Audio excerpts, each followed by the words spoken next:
Awesome. So good to be back together again. So Yeah. Weekly occurrence. Well, for 1 week so far. so last time we were See how speaking, that we lasts. talked about your kind of Venn diagram and the focus on those three different aspects of I guess we're not going to use the H word, a an aware organization that is fully Wholeness. formed. Wholeness. Yeah, we'll use the W word Wholeness. instead. I've used W word quite often talking about you, but it wasn't wholeness. It was a different W word. But Wally. that'll do. That'll do. Yeah. It's clean enough for work.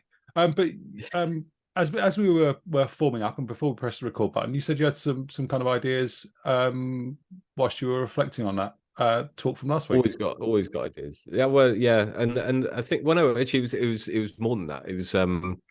It was from our walk and talk more than anything, and it was something that kind of struck me, and I think it might resonate with quite a few people. I talk to a lot of people at the moment who are struggling, and just with, I don't know whether it's post-COVID, I don't know whether it's age. We are getting to that particular point in life, but I don't know. It just seems maybe it's winter blues. Maybe it's all the kind of the economics that are going on. Yeah. It just feels at the moment there's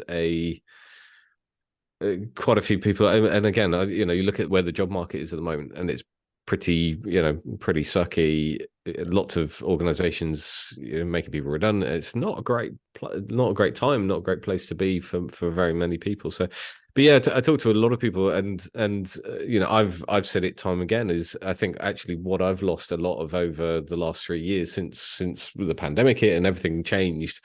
I lost a lot of purpose, I think, or well, actually, what I've kind of, I don't know whether I've come to realize its purpose, but that's what I'm calling it this week. Maybe it's, I guess what I want to separate is that motivation thing. That motivation is the thing that is going to get us up and out and sorting things out, but without having a strong kind of purpose and why, we're not going to feel motivated. We're not going to want to kind of make a change or do those kind of things. Yeah, I think it's a bit like the Austin Powers thing. I've lost my mojo.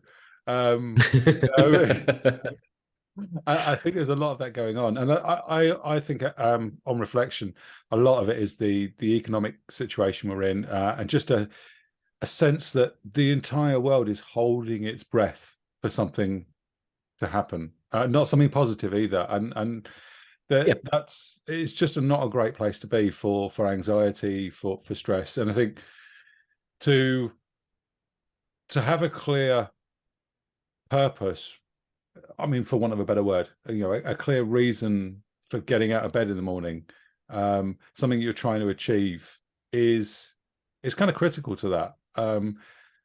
Yeah, I don't want to kind of go with the whole kind of start with why, which is a great book. I've got a lot of time for the whole kind of start with why thing, or the ikigai, or any of those kind of finding your place things. I think they are a really good lens to get you focused and motivated around achieving something. Yeah, and again, I go back to the kind of the classic triangle diagram. I was thinking the other day, all I did, I had some time on my hands, so I did a lot of thinking, more than I normally do, and I was thinking of the joke I always make about every course has a triangle, and actually all I seem to do is draw circles, triangles, and lines at the moment. But let me draw something again. Hang on, Well, let me do. Shall I do the shared screen? yeah, whilst you're doing that, I was just literally just thinking then about the whole kind of Maslow's hierarchy of needs. And even if your needs are met, if someone puts one of your needs at risk, I think that's one of the I think things which is causing us to feel anxiety. I just wonder if that's Is it really blurry? Is it me? yeah, it is a little blurry. Damn Zoom! Honestly, I was faffing before the call and trying to get. I think Zoom's changed some kind of weird parameter on their content second camera stuff, because this was all fine, and then I tried to look at my screen and it was all blurry. There we go. We've got it in. Yeah, We've got it that's in better. focus. That's Okay. better. I don't know. I was faffing for this, but gosh, what was I? Where was I? I was. Oh yeah, You were talking about I was doing triangles. this. Yeah. Well, I was talking about triangles and circles, and actually, I came up with it in my mind because I didn't have a pen and paper where I was when I was thinking. Actually, in my mind, it looked something like this. That what I was trying to articulate is I have inherent purposes. So I'm a dad. Yep. I'm a provider, safety, for the house, for the kids, for the job.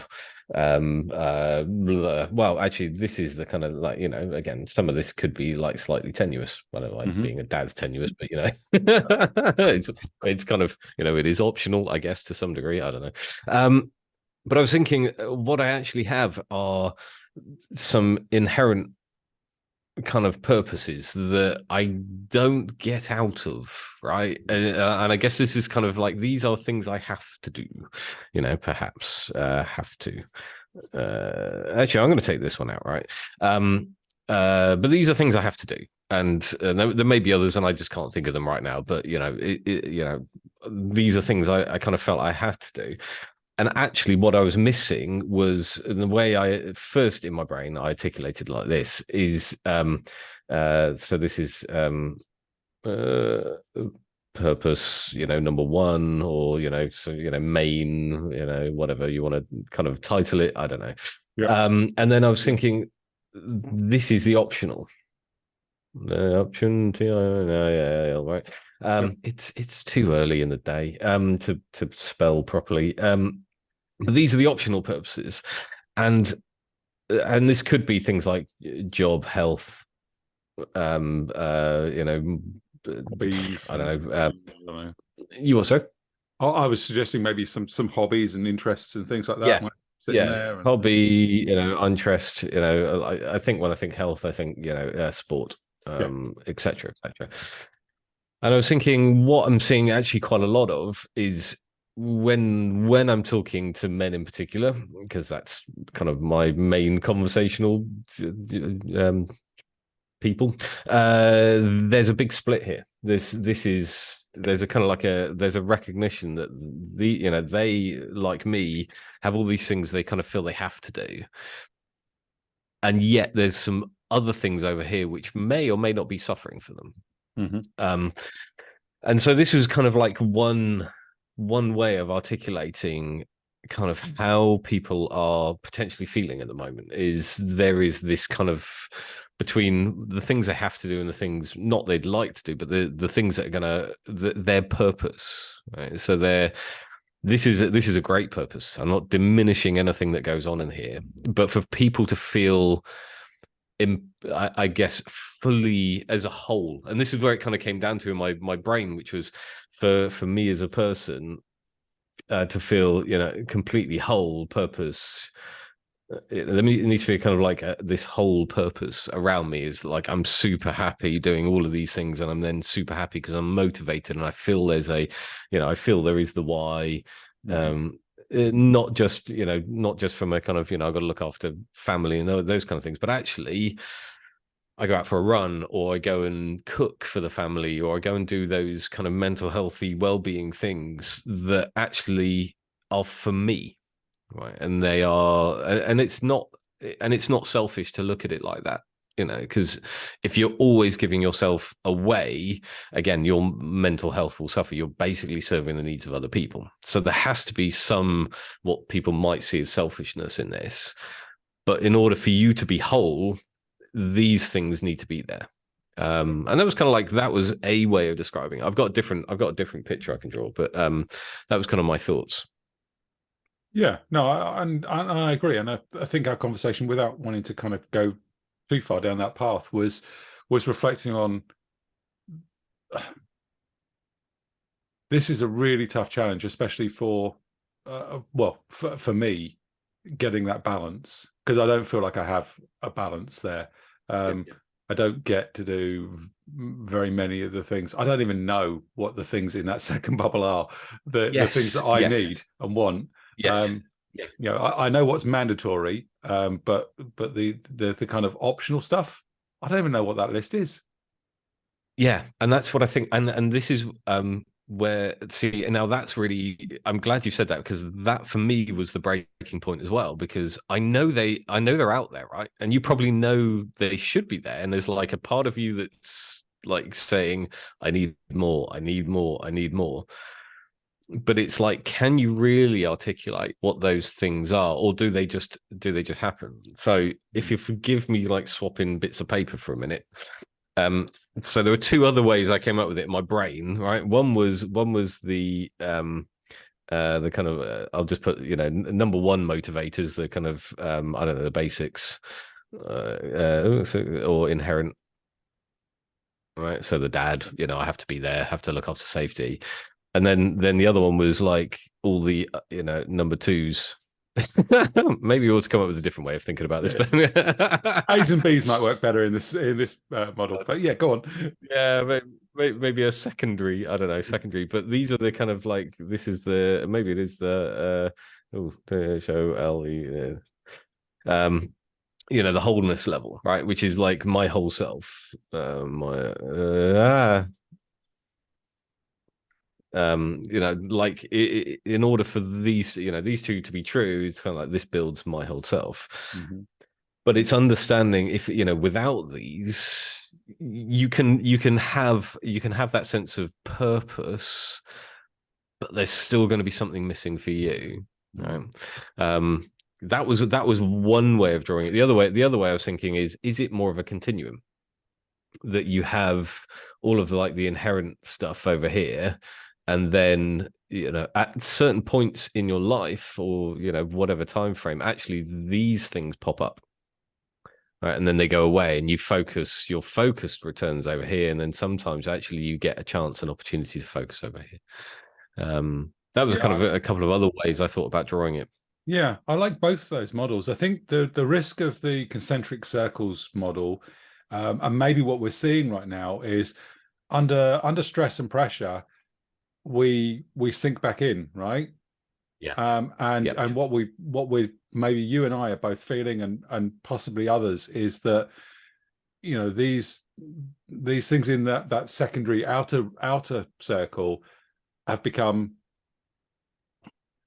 rather than being wholeness, they're nice to haves, right? And we've rejected those to the point where I've even forgotten what are in those. I mean, genuinely, and that's a really sad statement, and I get that. Yeah. And I feel quite nervous about the idea of putting this out into the public. But, you know, there are things that I think should sit in that second outer circle, which I've just forgotten all about. I don't even know what that list should be.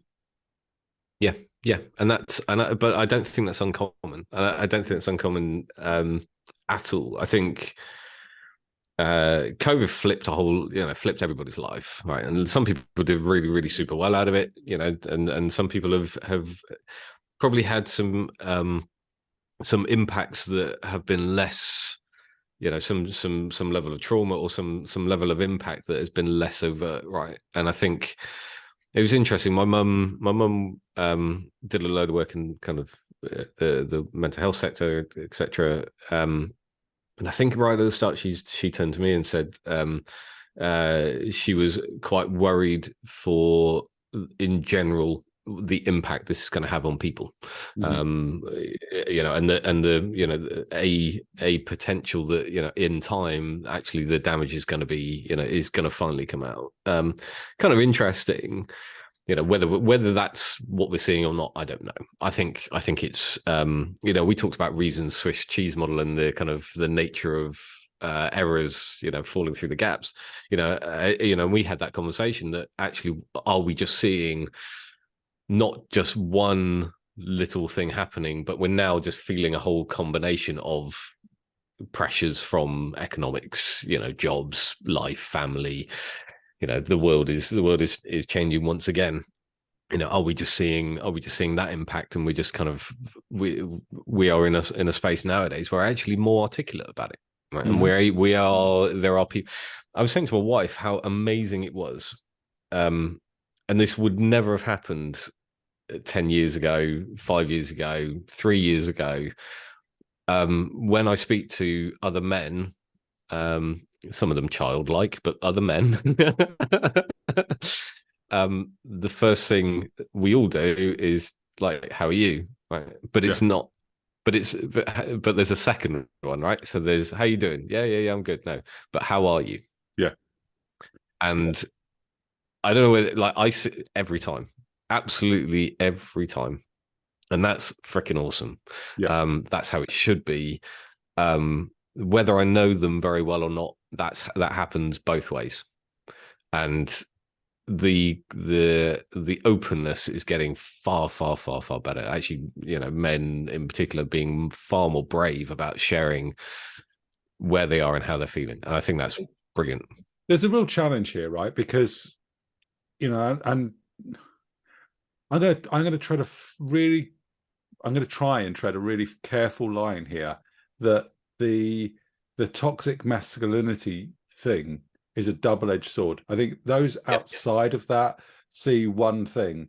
I don't think they necessarily understand the pressures that guys like you and I are under. And now that stands the risk of diminishing other people's challenges, right? I guess all I'm trying to say is that the grass is not greener on the other side. So because of the toxic masculinity, the way that we've been raised, our focus is always on that number one inner loop circle, right? And when we stray outside of that, not only do we punish ourselves and vilify ourselves for doing things for ourselves, we worry about how that's perceived by others as well, right? Well, you're not a great dad because you're going off and doing something for yourself. You're not really focused on your work and career because you're doing something. And it's like, but can I be both? It's a really tough. It's a really tough thing to put out there, because I do also understand that, being a middle-class, middle-aged white guy, I've got inherent privilege as well. Yeah, so there's an element of guilt of saying that out loud. I don't know if that makes any sense. I don't know. I think yes, I agree with everything you say. But I don't think it's silly to say that out loud, right? I think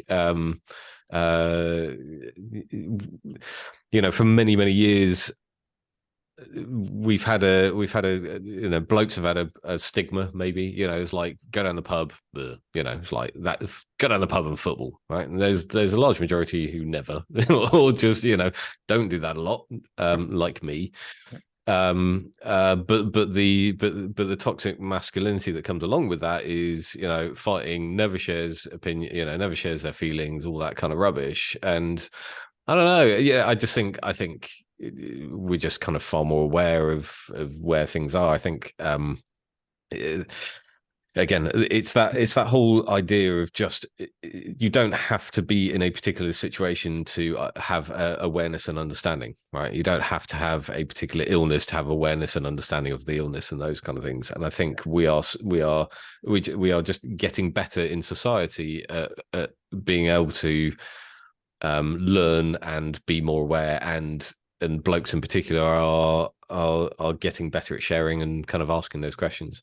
I think there's another side to that, Andy, that is that that awareness is painful in itself, right? So blissful ignorance, where we might have been 10 years ago, was quite nice, right? I was ignorant and unaware of the missing things, and now with more more mindful practices going on, I'm now aware. So it sucks a bit.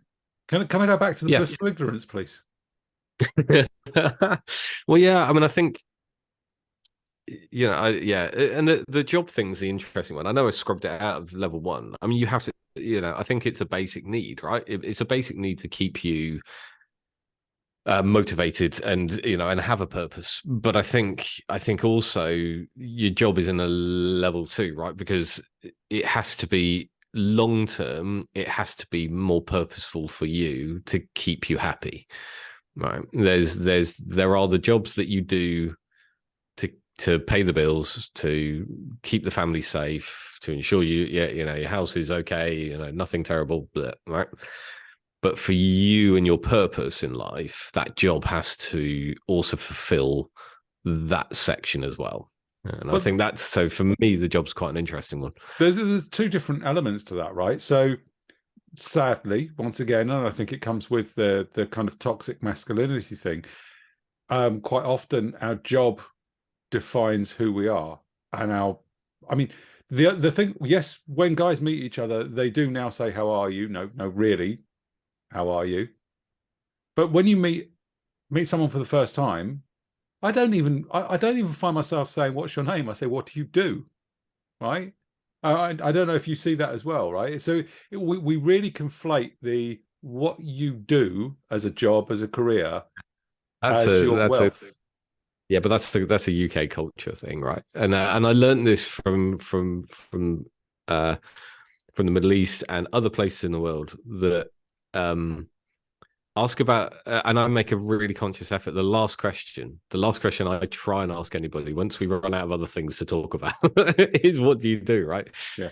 I talk about family. You know, how's your family? You know, are you from here? Where do you live? You know, anything. You know, what, anything that's a descriptor of them outside of a thing they do. You know, during the day, right?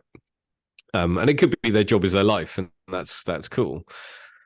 But you go to other sectors in the world, and it's all about family and people and happiness, and you know, those kind of things. And I think what do you do is just a um you know, maybe I was thinking of the US, maybe it's a US thing as well. I don't know, but it seems to be a very much a culture thing, that here it defines you know, your wealth, your status, you know, you got a nice car, all those kind of things. What do you do, right? It's for me, I try I try very hard not to ask what they do, but that's a conscious effort, right? That is a conscious effort. But what I was trying to kind of say there is that there are two different elements to job, right? There's the job, Yes. the work that we do, which provides safety and enables us to be a provider and a dad and all of those things. That's where do I get the fuel from to provide for my family, right? And that's from a job. And then the other side of that is, what value does that job give to me? How does that fulfill me? And I think it can be both, right?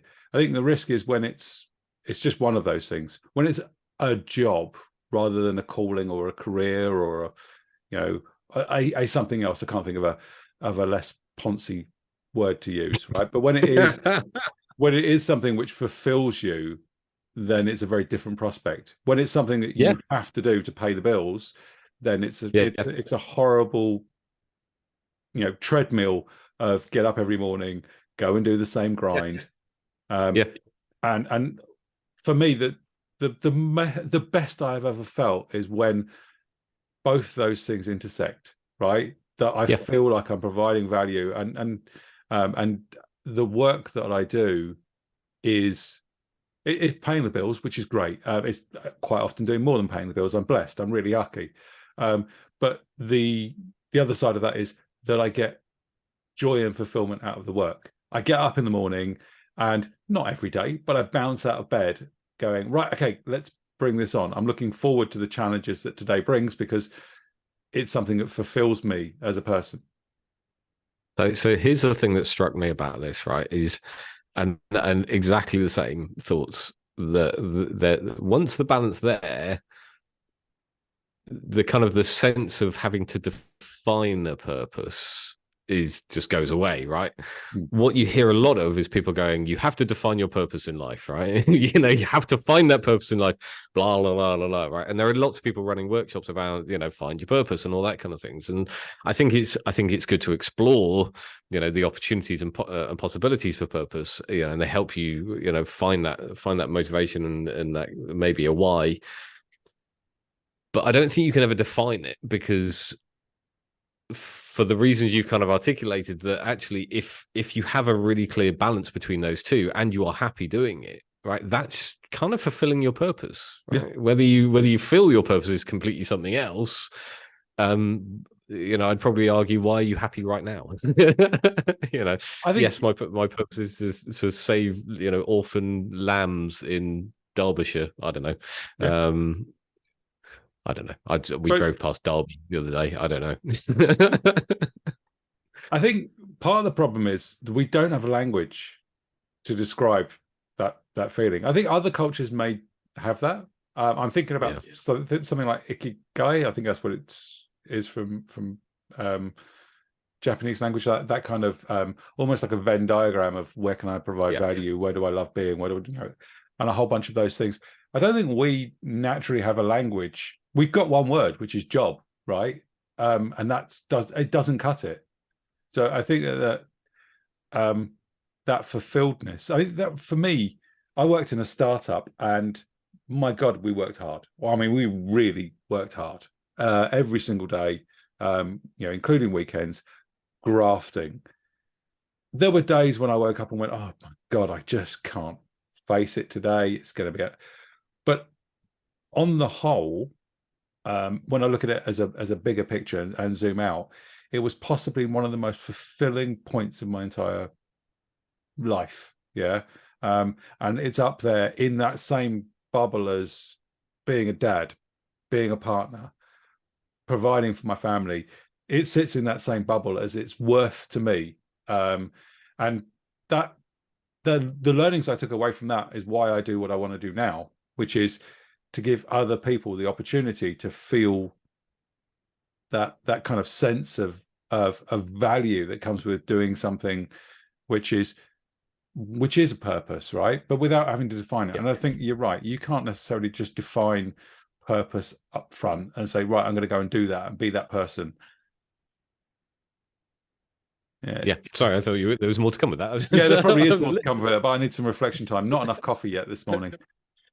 No. I was kind of listening, going, yeah, no, it's absolutely right. I think where was I going to go with this? I had a conversation with somebody a little while ago, and I had again another brain thought on this stuff, which was actually not related, but now I think actually it probably is related. And what was a brain thought? It was around that moment. You go for a job interview, and you're moving jobs purposefully, like crappy boss or whatever it is, right? You need a change, and it's that moment you start to look for a new job, right? Is almost fulfilling that purpose thing, right? Which is basically saying, I recognize where I am. I may probably not be happy, or I spot an opportunity somewhere else, right? Which is going to fill this bubble up for me. Mm-hmm. And I was trying to say that kind of that moment, I've got to get better on my stickmen, people. That moment you start to articulate and look for a new job, you suddenly start to kind of point arrows at your head. You start to kind of articulate yourself, your skills. You start to kind of believe in yourself. In terms of I'm really good at something. Whether it's imposter syndrome, you feel that actually you're probably not, but you start to kind of like, it's almost like you I'm probably not articulating this in the best way, but you start to sell yourself. Mm-hmm. With that selling of yourself. Let's put the classic behaviors in there as well. You kind of start to sell yourself and start believing in yourself. You have that kind of sense, with that sense of purpose. I'm going to get this new job. I'm going to, do really well. I'm going to do all these great things. You get the job offer, and you walk in that first day, and you are probably the best. You're the most nervous, but you are the best version of yourself, which is, I'm going to bring all of this stuff with me, to that new job and go and smash it. I'm going to be, the best. And the kind of the problem I was trying to articulate is what happens after that. You are suddenly a really good version of yourself, and you might open up new opportunities. It's kind of you might go for running or whatever it is. You might open up new opportunities as you become there. And I was kind of trying to articulate, there's that small window where you are the best version of yourself. How do you sustain that? Where does that kind of whole purpose, thing come into it, and recognizing that second circle? Andy, I think there's something missing from there, which is you also in that situation, right? you're reflecting on what else do I need to be successful in this purpose, right? So there's another thing, which is identifying gaps, right? Which is also empowering as well. I mean, it can be disempowering because oh well, I could never do that job because I don't have those skills, or I could never do that thing because the path to learn is too high. But I think that feeds into it as well. Having that purpose of growth, as well as selling your skills, and having those behaviors and being the best version of yourself that you can be for the objective you've set yourself. Maybe not purpose, objective might be better, but also identifying the gaps, right? Or this role is for, in our domain, it could be like, I don't know why, but the immediate thing I thought was release train engineer. Right? Yeah, I know that would be but the point would be, there is explicitly a gap in my knowledge and learning in that area, but that's what I really want to go and do now. So I need to go and build those skills so I can talk about that with confidence. It could be Scrum Master, it could be whatever else, right? And this is it's absolutely. I talk all the time about credibility is super important to me. Actually, being able to talk on a topic credibly is even more important to me. It's why I've gone off and done this psychology thing. It's why I've pushed to go and learn new skills and be able to kind of talk broader in the kind of sense that on things that interest me. But yeah, you're right. It's again, I can't help feeling that actually the question you're asking, what do I need? So that coming across it is, and I've put a dot on a capital. That question is actually one of the key drivers that kind of get people to think about articulating what this bubble is for them. And I think this is, when you say you don't know what's in there, you could ask yourself lots of these kind of open questions. What do I need? What motivates me? What do I enjoy? What am I not getting? And I think that's one of the ways with a mind that when you start asking those things of yourself, you're probably going to make yourself feel worse, because all of the things you need, you don't have. And that's just something to beware of. And again, I do it all the time. I kind of think, oh, okay, I'm doing all this stuff, but I'd really like to get back and doing stuff I enjoyed. There's a tip in there as well, right? That quite often, because as I said, I've lost track. If I ask myself, what do I need? The immediate answer is, I don't know. Yeah. Right. But I know from the work that I do, when I don't know the answer, that's actually not a bad thing. What do I need? I don't know. How can I find out what I need? Yeah. Right. That's the next step in that journey. How can I find out? Who can I speak to? What can I go and try? What experiments can I run to determine what I need? Because some things will stick and some things won't. Right. So that, I think, is where you start to pivot this conversation from, well, here's effectively a problem statement.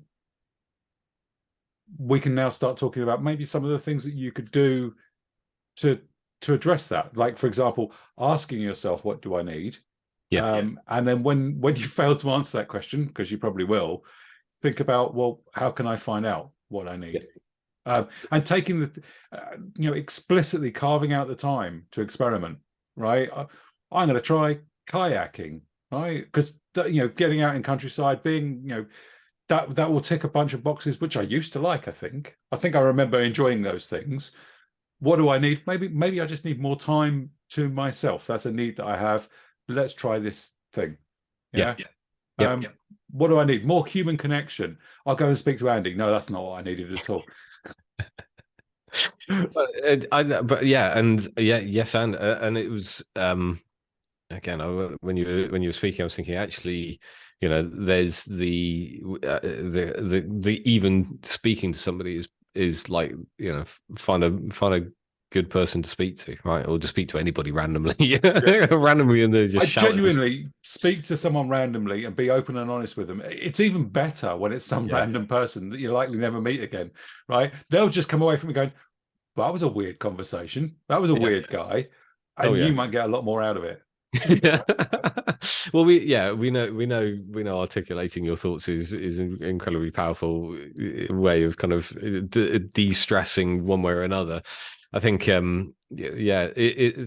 will be, open that conversation, start there, but also have that, do some self-reflection, but also have that open conversation, because you might find that when you start to kind of articulate what you need, what you're not getting, either somebody you're with is going to be in the same situation, right? It's like, I'm not getting enough time to go for a run. Yeah, me too, I'm really struggling. Or it's kind of like, okay, there's probably a sense that you are not the only one, which is again really, really helpful. But it might be they say, oh, do you know what, I know I've got a really good mate who does this, do you want me to put you into contact?